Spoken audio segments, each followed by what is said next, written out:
Good evening, my friends. This is Paul, and I just realized I made a huge mistake in my original video of the best overall level design in Wii U games. I forgot to include Yoshi's Woolly World!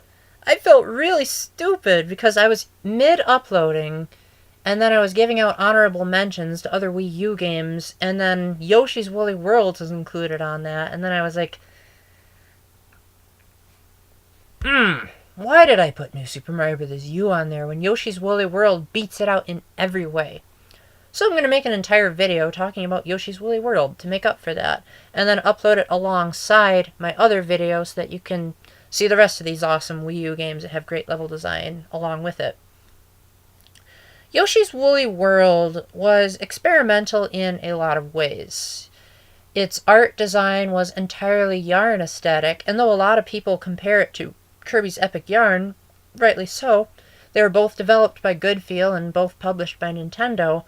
But, as I said in my best Wii U graphics video, Yoshi's Woolly World made everything out of yarn and cardboard, and it had a 2.5D view, whereas Kirby's Epic Yarn felt very much like a cartoony, one-dimensional platformer, because everything was like really papery thin.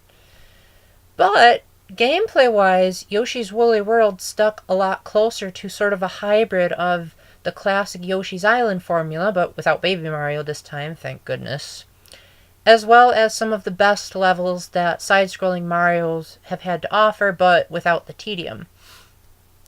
Now, admittedly, I did not play through most of this Wii U port. Maybe that's why I didn't put it on the list, was because I was thinking about games that I owned. But I have played through all of the 3DS version, which includes all of the levels from the Wii U version, and while I would argue that the 3DS version is better in every way except for the graphics, I have to give credit where credit is due. The Wii U version's levels did come first, and they are mind-blowingly amazing. If you're a fan of Mario games, then you're going to really have a blast with Yoshi's Woolly World.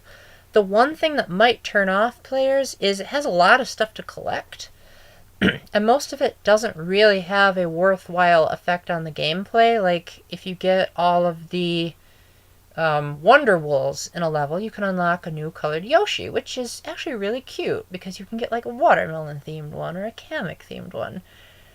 I have a thing for knitted Yoshis. Don't hate me for it. But what is worth tracking down are the smiley face flowers. Because if you can get all of those, not only do they give you new levels to play, but you can get, like, a Grandmaster Galaxy style gauntlet at the very end that's just totally a blast to play.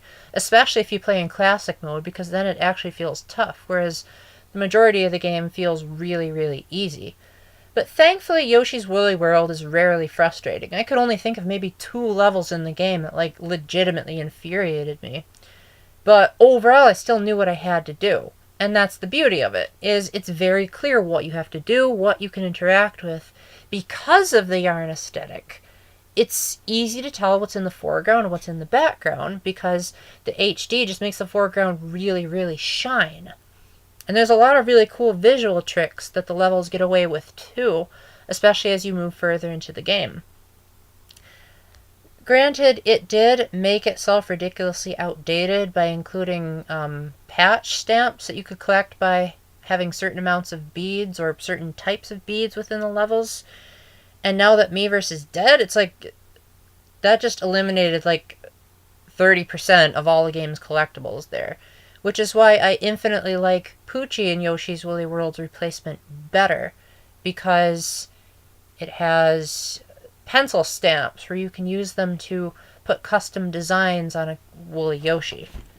But I'm mostly here to talk about the level design, which is phenomenal. I love it when Yoshi gets to transform into different things, kind of like he did in Yoshi's Island, but better controlled and better paced.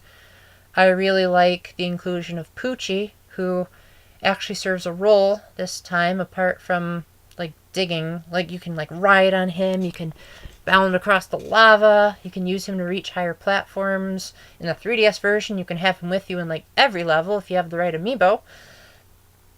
And overall, the game just provides plenty of options to appeal to both casual and hardcore players alike, and the 3DS version has more, but like I said, we're here to talk about the Wii U version. Terrific soundtrack, terrific graphics.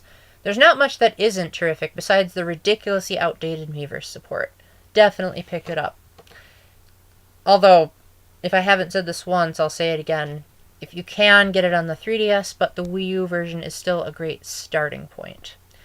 Anyway, thank you very much for watching, and until the next time, keep the faith, stay epic, and God bless. Bye.